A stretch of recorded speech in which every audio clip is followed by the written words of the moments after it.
하나님 말씀은 야고보서 1장 1절부터 4절까지 보도록 하겠습니다.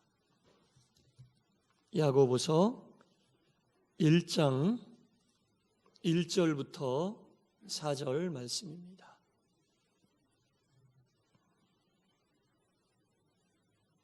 우리 한 절씩 교독하겠습니다. 하나님과 주 예수 그리스도의 종 야고보는 흩어져 있는 12지파에게 문안하노라.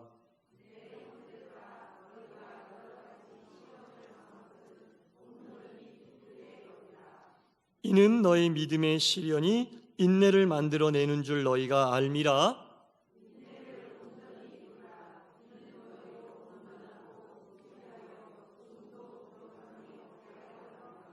아멘. 할렐루야. 아멘. 자, 날씨가 많이 추워졌습니다. 이렇게 추워진 걸 느낄 수 있는 게 우리 여러분들의 이 외투를 보니까 알 수 있을 것 같아요. 겨울에 꼭 입고 다니시는 외투를 제가 다 알고 있습니다. 다 등장했어요, 지금. 예, 대부분 등장했고 새벽에도 등장할 겁니다. 히브리서가 지난 시간까지 11장 한 장을 봤죠. 히브리서 11장 한 장을 우리가 오랜 시간 동안 봤고 이제 오늘부터는 야고보서를 시작하도록 하겠습니다. 그래서 이제 야고보서에다가 이 성경의 그 줄을 딱 꽂아 놓고 이제 쉽게 찾을 수 있도록 표시해 놓으시면 될 것 같습니다. 이 주님께서 태어나시고 한 100년 정도 지난 AD 1세기경에 야고보라고 하는 이름을 가진 사람이 굉장히 많이 있었대요. 야고보라고 하는 이름은 영어로 제임스잖아요. 제임스. 흔한 이름인데 이 성경에 총 4명의 야고보가 등장을 합니다. 4명의 야고보가 등장을 하는데 그 중에 한 사람은 예수님의 12제자 중에 하나였던 세베대의 아들 야고보가 있고 또 똑같이 예수님의 제자였던 알페오의 아들 야고보도 있습니다. 그리고 사도 누가복음 6장에 보면 사도 유다의 아버지 야고보라고 나오는데요. 사도 유다의 아버지 야고보, 사도 유다는 예수님의 제자인데 예수님의 제자 중에 유다라고 하는 이름을 쓴 사람이 2사람이 있거든요. 한 사람은 우리가 잘 알고 있는 가룟 유다, 예수님을 팔았던 가룟 유다고, 또 나머지 한 사람의 유다는 우리가 이제 이 유다를 마태하고 마가는 다데오라고 불렀어요. 다데오라는 이름이 더 익숙하시죠? 그래서 다데오의 아버지의 이름도 야고보였습니다. 그래서 세베대의 아들 야고보, 알페오의 아들 야고보, 또 다데오의 아버지 야고보, 그리고 또 한 명의 야고보가 누구냐면 예수님의 동생 야고보입니다. 예수님의 형제 야고보예요. 마가복음에 보면 이 예수님의 형제들에 대해서 나오거든요. 예수님의 형제 야고보, 요셉, 유다, 시몬, 그리고 그의 누이들 이렇게 나옵니다. 그러니까 아버지 요셉과 어머니 마리아 사이에서 예수님도 태어나셨고 그 밑에 형제 자매들도 태어나게 되었는데 이제 우리가 살펴보게 될 이 야고보서는 이 4명의 야고보 중에 예수님의 형제 야고보가 저자다라고 보는 설이 가장 유력한 설입니다. 그래서 예수님의 형제인 야고보는 이 초대교회의 굉장히 유력한 교회 지도자였습니다. 예루살렘 총회의 총회장도 역임하고 이 초대교회를 굳건하게 잡아가는데 큰 힘을 썼던 그 교회의 지도자였던 사람이 바로 이 야고보서를 기록한 야고보다라고 보면 될 것 같습니다. 이 야고보서의 특징은 믿음과 일상생활의 관계 속에서 어떻게 우리가 이 믿음을 일상생활을 통해 실천할 수 있을까? 실천의 성경이 이 야고보서라고 보시면 됩니다. 그래서 우리가 알고 있는 들음으로 또 읽어서 알고 있는 이 하나님 말씀을 우리가 어떻게 우리의 삶 속에서 실천해 낼 것인가에 대한 권면이 핵심 내용인 성경이 바로 야고보서입니다. 그래서 실천의 책, 이런 어떤 우리가 중심을 잡고 이 야고보서를 보면 아마 이해하시는 데 많이 도움이 될 것 같습니다. 야고보서의 시작을 이렇게 하고 있죠. 형제들아, 2절에 보니까 너희가 여러 가지 시험을 당하거든 온전히 기쁘게 여기라. 상충되는 말씀으로 야고보서가 시작이 되고 있습니다. 형제 자매들, 여러분 시험을 당하거든 기쁘게 여기십시오. 시험이 오거든 환난이 오거든 어려운 일이 오거든 기쁘게 여기십시오. 이 기쁘게 여기라는 말은 피하지 말고 정면으로 대항하십시오, 그런 뜻이에요. 시험이 오고 환난이 오면 어떻게 좀 이 시험을 피할 수 있을까? 좀 이 시험을 당하지 않고 좀 내가 숨어 있을 수 있을까? 이렇게 하지 말고 정면 대응을 해라. 정면으로 시험과 맞서라. 적극적으로 그 시험을 수용하고 받아들여라 라는 말로 이 야고보서를 시작하고 있습니다. 여러분, 환난이나 시험이 오면 기쁘세요? 할렐루야? 안 기뻐요. 저도 싫어요. 환난이나 시험이 오면 누가 기쁘게 맞이하겠습니까? 말 그대로 어쩔 수 없이 받아들이는 게 환난이고 시험이잖아요. 그런데 야고보 사도는 외면하고 싶은 이 시험을, 우리 삶에 적용하고 싶지 않은 이 시험을 기쁘게 받아들여라. 피하지 말고 적극적으로 이 시험을 받아들여라 라고 권면하면서 이 야고보서를 시작하고 있다는 겁니다. 어떻게 하면 도대체 시험을 기쁘게 받아들일 수 있을까? 환난을 적극적으로 받아들일 수 있을까? 의문이 생기잖아요. 근데 그것에 대한 힌트가 바로 2절 앞에 있는 1절에 있어요. 2절 앞에 1절에 뭐라고 나옵니까? 하나님과 주 예수의 종 야고보는, 이제 이 글을 쓰고 있는 야고보는 흩어져 있는 12지파에게 문안하노라.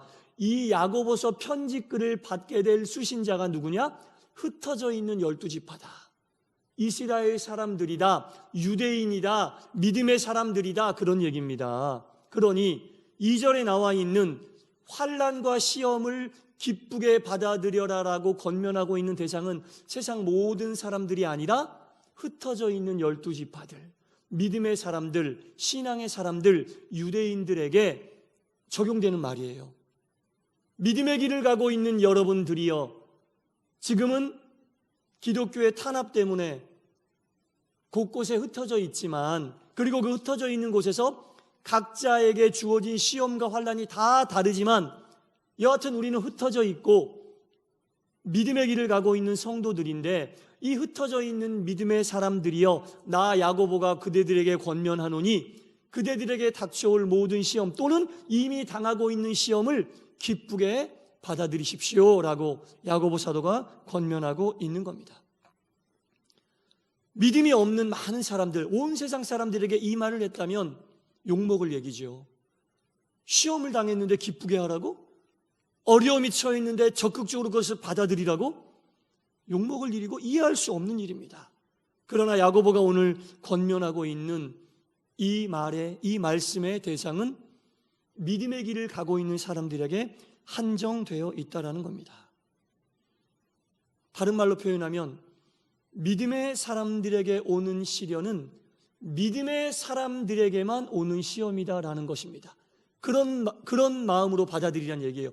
믿음의 길을 가면서 겪는 시험은 믿음의 길을 가고 있기 때문에 겪는 시험이다라는 마음으로 받아들이라는 겁니다. 믿음의 길을 가고 있지 않았다면 이 시험을 받아들이지 않아도 될 그런 시험, 흩어져 있는 이유 자체가 믿음의 길을 선택했기 때문에 흩어져 있고요. 흩어져 있는 곳에서 겪는 어려움이 믿음의 길을 가는 성도들이기 때문에 고난도 당하고 가난도 겪고 고통도 겪고 있기 때문에 야고보 사도가 그들에게 집중적으로, 흩어져 있는 12지파에게 집중적으로, 유대인 공동체에게 집중적으로 권면하고 있는 겁니다.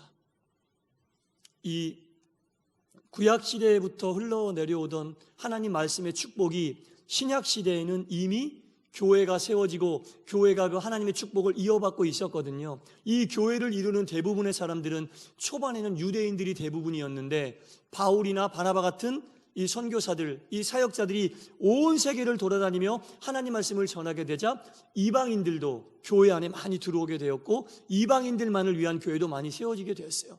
그래서 흩어져 있는 12지파는 유대인들만을 이야기하는 게 아니라 온 세계 사람들 가운데 믿음의 길을 가고 있는 모든 성도들을 이야기하는 거예요. 그러니까 유대인이냐 아니냐가 혈통적으로 나뉘어져 있는 게 아니라 예수 그리스도를 믿고 있느냐 믿고 있지 않느냐, 그것으로 인하여 지금 나누어지고 있거든요. 그래서 흩어져 있는 12지파는 주 예수의 이름을 믿어, 주 예수의 이름을 믿어 믿음의 길로 들어선 성도들, 그리고 그 믿음 때문에 핍박받고 흩어져 있고 흩어져 있는 그곳에서 온갖 어려움을 겪고 있는 모든 사람들을 이야기하고 있습니다. 2절 말씀해 보니까 여러 가지 시험이라고 나오고 있어요. 사람마다 당하는 시험이 다 다르다는 얘기예요. 한두 가지 시험이 아니라 경우와 처지에 따라 당하는 시험이 다 다르는데, 어떠한 시험이라도 믿음 안에서 당하게 되는 시험은 하나도 빠짐없이 우리가 기쁨으로 그 시험을 맞이해야 한다라는 말로 야고보 사도가 권면하고 있는 겁니다. 그리스도인들이라고 해서 당하는 모든 시험을 다 기쁘게 맞이할 수 있는 건 아니에요. 이 그리스도인들이 자기 자신을 스스로 생각할 때 어떤 종류의 신앙인이냐, 두 가지로 우리가 살펴볼 수 있는데, 말씀을 기준으로 해서, 또한 현실을 기준으로 해서 말씀 속에 가까운 삶을 사는 신앙인이 있고 현실에 가까운 삶을 사는 신앙인이 있다는 겁니다. 신앙인이라고 다 똑같지 않고요, 우리가 어느 쪽에 더 비중을 두고 사느냐죠. 똑같은 현실의 삶을 살지만 그 현실의 삶 속에 말씀에 비중을 두고 사는 그리스도인이 있고 현실의 삶에 사는 그리스도인이 있다는 겁니다. 말씀 쪽으로 기울어진 삶을 사는 그리스도인들은 특징이 뭐냐면, 늘 말씀에 비추어 자기를 볼 때 나는 늘 부족해, 하나님 말씀을 지키기에 늘 부족하고 연약해, 이런 마인드를 가지고 사는 사람이에요. 하나님 말씀, 온전한 하나님 말씀을 지키면서 하나님께 영광 돌리며 살아야 되는데, 그 말씀에 내 삶을 비추어 보니 하나님 앞에 너무나 부끄러운 거예요. 하나님 앞에 너무나 부족하는 거예요. 늘 아신 마음 뿐일세. 하나님 말씀에 자신을 비추어 보니 늘 아쉽고 늘 부족하니 하나님 앞에 낮아지고 겸손해질 수밖에 없고, 어떻게 해서라도 그 말씀을 붙잡고 말씀대로 살려고 하지만 도무지 온전히 말씀대로 살지 못하는 자신의 삶의 모습을 늘 고민하고 하나님 앞에 와서 머리를 숙일 수밖에 없는 삶이 말씀을 붙잡고 사는 사람들의 특징, 부족함. 그런 사람이 마태복음 5장에 뭐라고 나왔어요? 심령이 가난한 자. 그런 사람은 심령이 한 번도 부유해 본 적이 없어요. 말씀에 비추어 내 삶을 보면 한 번도 우리의 심령이 부유할 수가 없어요. 한 번도 심령이 부유해 본 적이 없는 사람은 말씀을 붙잡고 사는 사람입니다. 그런 사람들에게는요, 이렇게 시험이 오고 환난이 오고 어떤 어려움이 닥치게 되면 어려움이 오기 전까지 말씀에 비추어 부족했던 나의 모습이기 때문에 어떤 것이 꽉 붙잡아지지 않았는데, 시험이 오면 오히려 그동안 붙잡히지 않았던 것들이 시험을 통하여 붙잡히게 되는 느낌이 있는 거예요. 시험이 오면서, 시험이 없을 때는 늘 주님 앞에, 말씀 앞에 부족하고 내세울 것 없고 아쉽고 심령이 가난해서 무엇 하나 주님 뜻대로 사는 것 같지 못했지만, 오히려 시험이 오면 그 시험으로 인하여 내가 그 말씀대로 살려고 했던 그 모든 모아놨던 힘이 시험으로 집중되면서 말씀 따라 살고 있는 자신의 모습을 발견하게 된다는 겁니다. 그래서 이들에게 시험이 기쁜 거예요. 평상시에 말씀대로 살려고 할 때 늘 부족하고 아쉬웠지만 오히려 시험이 그들 가운데 오면 이제 내가 말씀 따라 살고 있는 모습을 느낄 수 있게 되고, 말씀 따라 살고 있는 그 모습을 내가 알게 된다는, 깨닫게 된다는 겁니다. 그래서 시험이 그들에겐 필요한 거예요. 말씀 따라 사는 사람들에게 시험은 바로 그것을 깨닫게 하고 느끼게 하는 아주 귀한 찬스, 귀한 기회가 된다는 겁니다. 시험이 말씀 따라 사는 사람들에게 그래서 기쁨인 거예요. 내가 바른 믿음의 길을 가고 있구나. 그전까지 늘 가난하고 아쉬웠는데 시험이 오니까 내가 믿음 안에 온전히 살려고 노력하는 모습을 가지고 버티고 견디고 있는 모습이 느껴지게 되고 체험되게 해지니 그게 기쁨이 아니겠습니까? 그래서 말씀 따라 사는 사람들에게는 시험이 기쁨이 된다는 겁니다. 나를 붙잡고 있는 게 뭔지 아는 거예요. 확실하게 나를 붙잡고 있는 게 뭔지, 내 영을 붙잡고 있는 게 뭔지 시험을 통해 깨닫게 된다는 겁니다. 그런 의미에서 시험이 기쁨이 되고 시험을 기쁨으로 받아들일 수 있게 된다는 거예요. 또 다른 말씀 따라 살지 않고 믿음의 길을 가고 있지만 현실에 더 많은 이 추가 기울어져 있는 사람들은 시험이 오면 일단 그 특징이 피하고 싶어 합니다. 어떻게 해서든지 이 시험이 빨리 지나갔으면 좋겠고 나와 관계없는 시험이 됐으면 좋겠다. 왜 그런지 아세요? 시험이 주는 의미를 느낄 수가 없어. 이 시험이 나에게 어떤 의미인지 모르니까, 답답하니까 그냥 시험을 시험으로만 보니까 빨리 피하고 싶은 거예요. 시험 뒤편에 있는, 고난 뒤편에 있는, 환난 뒤편에 있는 주님이 주실 그 유익과 은혜를 못 보는 거예요. 그러니까 시험은 그 사람에게는 시험 이상도 이하도 아니고 그냥 어려움 그 자체라는 겁니다. 그러니 시험을 피하고만 싶어요. 시험이 뭔지 모르니까 답답한 거예요. 뭔지 모르면 답답합니다, 여러분. 정말 답답한 거죠. 그러니까 신앙생활 하면서 가장 안타까운 게요, 답답함을 느끼는 거예요. 답답함을 느끼는 거예요. 믿음의 길을 가면서도 답답합니다. 신앙의 길을 가면서도 답답합니다. 내가 도대체 신앙의 길을 가고 말씀으로 풍성한 삶을 사는데 그리스도 예수 안에서, 하나님 말씀 안에서 어떤 시원한 게 없고 그 말씀으로 누리는 자유함이 안 느껴지니까 답답한 거예요. 그러니까 믿음의 길을 가면서 이 답답함을 느끼는 게 가장 안타까운 거거든요. 근데 신앙의 길을 가면서 말씀에 추가 기울어져 있지 않고 현실에 추가 기울어져 있으면 말씀을 들어도 깨닫지 못하고 고난이 와도 이 고난이 나에게 어떤 것을 던져주려고 하는 하나님의 의미인지 모르니까 답답하니까 빨리 피하고 싶은 거예요. 하지만 답답하지 않고 무엇인지 아는 사람은 그 시험이 내게 유익이 되는 걸 아니까 기쁨으로 맞이할 수밖에 없다라는 거죠. 삶 속에 내 삶의 추가 말씀 쪽으로 기울어져 있는가, 현실적으로 기울어져 있는가 딱 생각해 보면요, 고난이 나에게 왔을 때 내가 그 고난을 유익으로 여겼는가, 아니면 정말 피하고 싶은 답답한 것으로 여겼는가를 딱 생각해 보면 내 삶이 뒤돌아봐져지고 딱 답이 나오는 거죠. 그런 의미에서 야고보 사도가 시험을 기쁨으로 맞이하라, 그렇게 권면하고 있는 겁니다. 시험을 통해 자기의 자신의 믿음을 확인하고 체크하고 점검할 수 있고 오히려 더 단단해지고, 시험을 통해 내가 그래, 하나님의 손에 붙잡혀 있었구나. 시험이 없고 평상시에는 그냥 답답하고 아쉬운 마음뿐이었는데 시험이 오니 내가 이걸 버티고 견디고 서 있고 더욱 하나님께 매달리고 있는 모습을 보면서 그래, 부족하고 연약하지만 나는 하나님께 붙잡혀 있었어. 나는 바른 믿음의 길을 가려고 버티고 견디고 있었어. 그런 마음이 드니 그 시험이 우리에게 유익이 되지 않을 수 있겠는가라는 말입니다. 그래서 시험이 우리들에게 온전히 기쁨이 되어야 할 이유가 바로 여기에 있다라는 겁니다. 3절에 보니까요, 이는 너희 믿음의 시련, 이 5글자가 굉장히 중요한 거죠. 믿음의 시련. 제가 말씀드린 시련이 믿음의 시련, 믿는 자에게 삶의 추가 말씀 쪽으로 가까이 있는 자들에게 오는 시험은 믿음의 시련이다, 믿음의 시험이다라는 겁니다. 근데 삶의 추가 현실적으로 가까이 있는 자는 믿음의 길을 가고 있는 도중임에도 불구하고 그것을 믿음의 시련으로 보지 않고 현실의 시련으로 받아들이는 거예요. 그러니까 맨날 나와서 현실을 극복하게 해달라고만 하나님께 기도하고, 현실의 극복이 빨리 되지 않으면 시험 들고 힘들고 어렵고 괴롭고 왜 하나님 내 기도 안 들어주세요? 믿음의 시련은 믿음과 관련되어 있는 것이 현실과 관련되어 있는 게 아니거든요.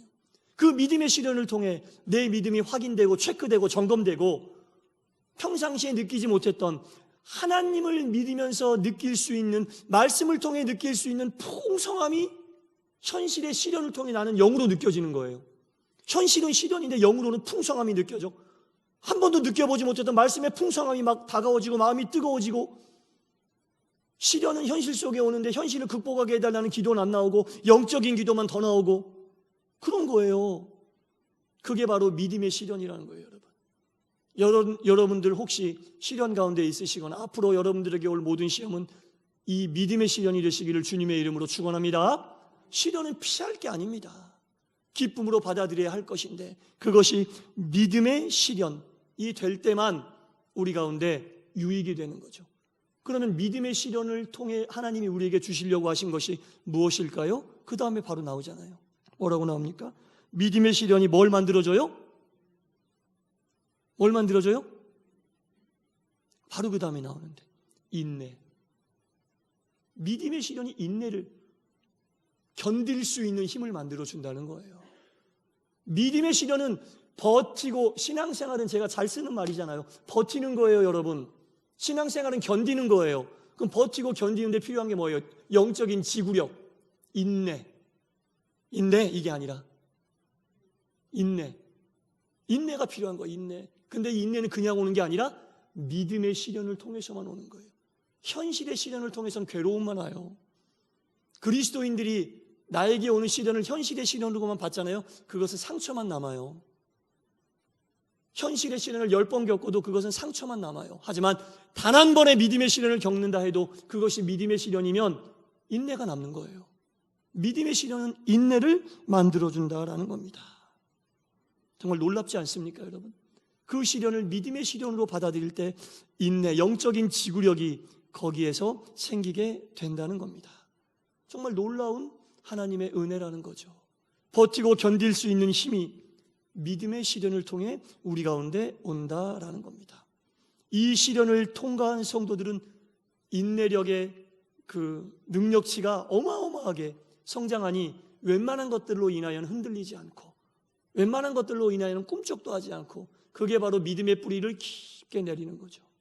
믿음의 뿌리를 깊게 내리는 겁니다. 그 믿음의 뿌리를 깊게 내리고 인내력이 생기면 그 다음부터 어떤 깨달음이 오냐면 수많은 깨달음이 오겠죠. 근데 제가 생각해 봤어요. 도대체 이 믿음의 시련을 통해 인내력이, 영적인 지구력이 막 증가가 되고 증폭이 되면 어떤 깨달음이 올까? 전 나름대로 이제 생각을 하고 고민을 해봤는데 이런 깨달음일 것이다. 하나님의 시간과 우리의 시간이 다르다는 깨달음. 네. 하나님의 시간과 우리의 시간이 다르다는 깨달음. 그러니까는 나는 급해 죽겠는데 참을 수 없고 견딜 수 없는데 하나님 하나도 안 급해. 그걸 참을 수 있게 되는 거예요. 막 조바심과 안달이 안 나고 나는 급해 죽겠지만 하나님이 급하지 않으면 그것을 참을 수 있는 그런 인내력이 나온다는 거죠. 그러니까 하나님의 때를 기다릴 수 있는 인내력이 바로 그것이다라는 겁니다. 또 반대되는 경우도 있겠죠. 하나님은 급하시고 나는 안 급할 때 또 하나님이 또 당신의 뜻대로 쓰신다는 거죠. 하나님이 주시는 그 믿음의 시련을 통해 우리가 인내력을 갖게 되면 모든 시간을 나에게 맞추는 것이 아니라 하나님께 맞추며 기다릴 수 있는 그 인내력이 생기겠구나라는 생각이 들었어요. 그래서 하나님의 시간에 나의 시간을 맞추는 훈련이 바로 인내력을 가지고 있는 사람이 할 수 있는 거다라는 거죠. 하나님의 시간에 내 시간을 맞추는 거예요. 내가 필요할 때에 하나님이 채워주시는 것이 아니라 하나님이 필요할 때까지 내가 기다릴 수 있는 그런 생각, 그런 마음, 그런 힘과 능력이 바로 이 인내력이라는 겁니다. 그래서 신앙생활하면서 하나님의 시간과 나의 시간을 맞추어가는 이것보다 더 중요한 훈련은 없다. 그리고 여기서 중요한 것은 누가 주인이고 누가 종인 것을 확실히 알아야 된다. 아무리 뛰어나도 종은 주인의 말씀에 순종해야 됩니다. 종이 이것을 깨닫지 못하면 그 주인과 함께 할 수가 없는 거죠. 뛰쳐나가게 되는 겁니다. 주인의 시간에 맞출 수 있는 인내력이 있어야 되고 확실하게 우리에게 주인이 누구인지 알아야 되는 겁니다. 하나님이 원하는 시간, 주인이 원하는 시간에 우리가 그때까지 버티고 견딜 수 있는 능력이 바로 믿음의 시련을 통해 얻을 수 있는 인내력이다 라는 겁니다. 여러분, 주님이 어느 쪽으로 인도하시는지 맞추어서 우리를 포기하며 갈 수 있는 힘이 거기에 있는 거죠. 우리의 주인은 하나님이 원하시는 때까지 우리가 기다리고 버틸 수 있는 인내력이 있어야 한다. 그렇지 않으면요, 여러분, 항상 우리는 하나님 앞에서 일회용 반창고로밖에 쓰일 수가 없어요. 그때그때 하나님이 잠시 은혜도 주시고 쓰실지는 모르겠으나 그런 사람들을 하나님은 길게 쓰지 않으십니다. 일회용 반창고로밖에 하나님 앞에서 쓰임받을 수 없습니다. 하지만 오랜 시간 동안 진실한 하나님의 그때 우리가 졸라서 잠깐 하나님이 우리에게 주시는 그거 말고 정말 하나님이 크게 쓰실 때를 기다릴 수 있는 인내력을 가지고 버티고 견디며 내 주인은 하나님이시라는 사실을 알고 그 시간을 보내면 정말 하나님의 때에 크게 쓰임받는, 놀랍게 쓰임받는 역사를 체험할 수 있게 된다는 겁니다. 하나님은 결코 우리를 일회용 반창고로 쓰려 하지 않습니다. 우리가 막 그냥 조바심이 나니까 하나님께서 그때그때 작은 은혜를 주시고 그렇게 하시면 정말 하나님이 우리를 쓰시고자 할 때에는 시간이 길면 길수록 더욱 유익하게 쓰임을 받는 그릇처럼 우리를 쓰시기를 원하시지 절대로 일회용 반창고로 우리를 하나님은 여기지 않고 계신다는 겁니다. 사랑하는 성도 여러분, 이 야고보 사도가 실천의 편지인 이 야고보서를 시작하면서 이 글은 흩어져 있는 12지파, 오늘 이 자리에 나와 계신 여러분도 영적인 유대인이고 믿음의 길을 가는 사람들이기 때문에 다 해당되는 거예요. 흩어져 있는 12지파에게 믿음의 길을 가는 사람들에게 집중적으로 쓴 편지에, 그리고 첫 번째 던진 말이 환난과 고통과 시험을 기쁨으로 맞아주십시오. 그리고 그 시험은 믿음의 시험이어야 됩니다. 현실의 시험이 아니라 믿음의 시험이어야 되고, 그 믿음의 시험은 여러분들에게 인내를 만들어 줄 것입니다. 그 인내는 하나님의 때를 기다릴 수 있는 인내, 내 주인은 하나님임을 고백하는 마음으로 하나님의 때를 기다릴 수 있는 그 인내를 이야기하는 겁니다. 이 야고보 사도의 첫 번째 화두가 이제 앞으로 쭉 야고보서를 함께 보는 큰 기둥이 되고 큰 어떤 원칙이 될 겁니다. 이 말씀을 기억하면서 이제 앞으로 수요일마다 이 야고보서를 함께 보게 될 텐데, 여러분 가급적이면 한 주도 빠지지 마시고 바른 시험과 극복과 실천에 대하여 주시는 하나님의 귀한 교훈을 통해 이 시대를 살아가고 있는 흩어져 있는 12지파로 믿음의 시련을 기쁨으로 맞이하는 귀한 여러분 모두가 되시기를 주님의 이름으로 간절히 축원합니다. 기도하겠습니다. 하나님 아버지, 흩어져 있는 12지파에게 야고보 사도가 편지합니다. 여러분 모두 지금 시험 중에 있을 겁니다.